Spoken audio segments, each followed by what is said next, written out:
Hi fans, I'm the PC Expert Amateur and welcome to episode 1 of the 140 millimeter comparison for that. Yeah, that.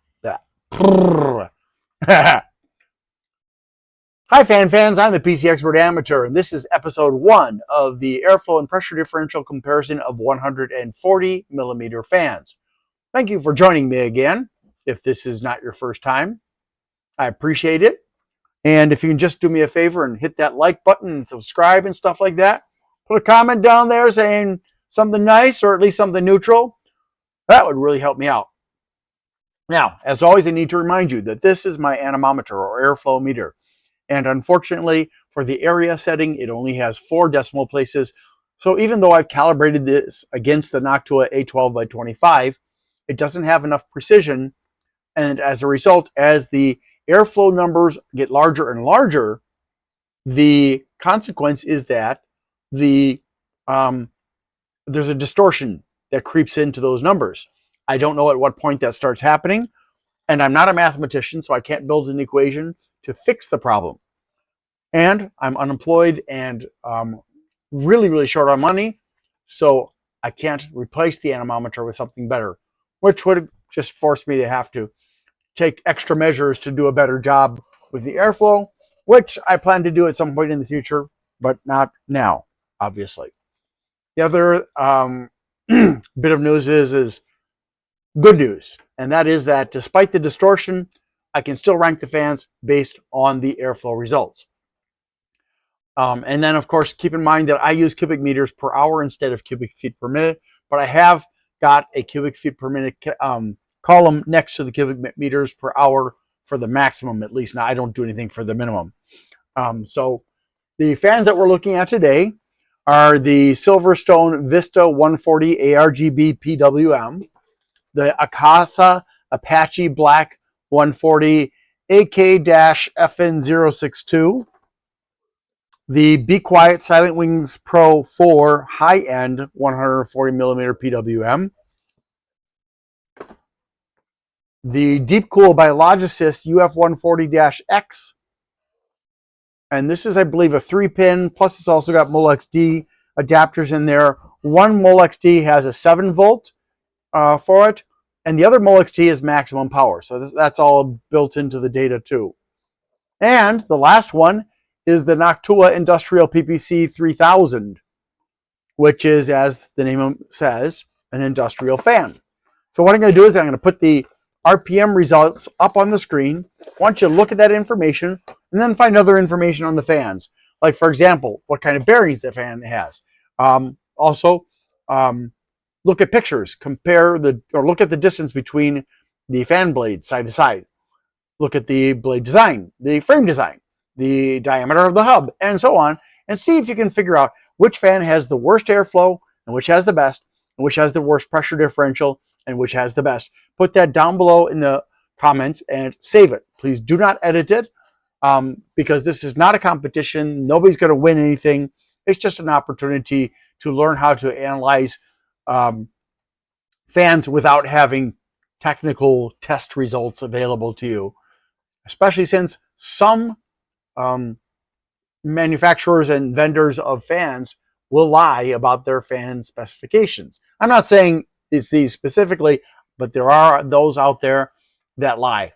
Some of them understate it because they want the customer to say, wow, I was expecting 2,000, but it goes up to 2,500. And then there are others that are like, screw them. I'm going to say it's 5,000 when it only gets to 3,000 really, because that'll sell, until the word gets out that the fans are not as advertised.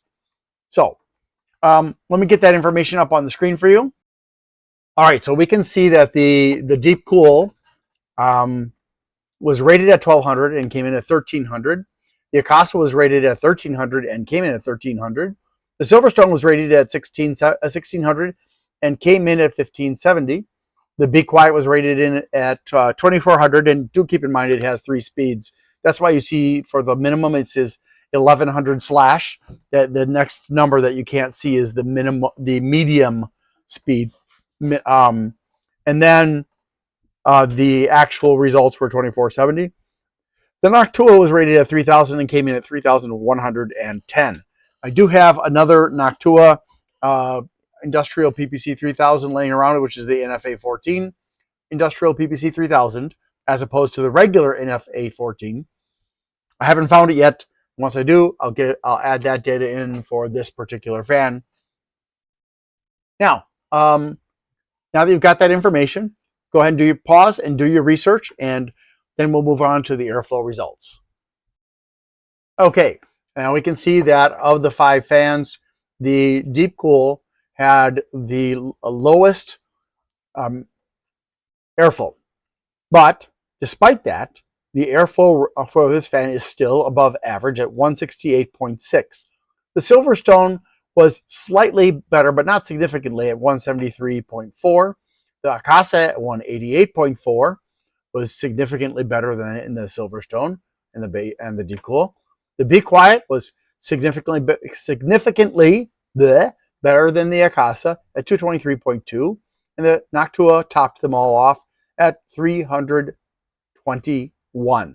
Now again, I'm sure at this point that Noctua result is distorted by the lack of enough decimal places, but again, there's nothing I can do about that. So that's what we know about these fans as far as ranking amongst them. And since this is the first episode, there's nothing to compare them to, so we're almost done. Now, for pressure differential, all of these fans did a really good job. The Deep Cool and the SilverStone were tied at 75 degrees of movement. The Be Quiet was at 78, which was, it's not a significant difference from those two. And the Akasa was at 80, which is not a significant difference between or with the Be Quiet, but is compared to the SilverStone and Deep Cool, but not a really big difference, obviously, just a little bit difference. And then the Noctua was significantly better at 87 degrees of movement. So now we have reached the end of episode 1.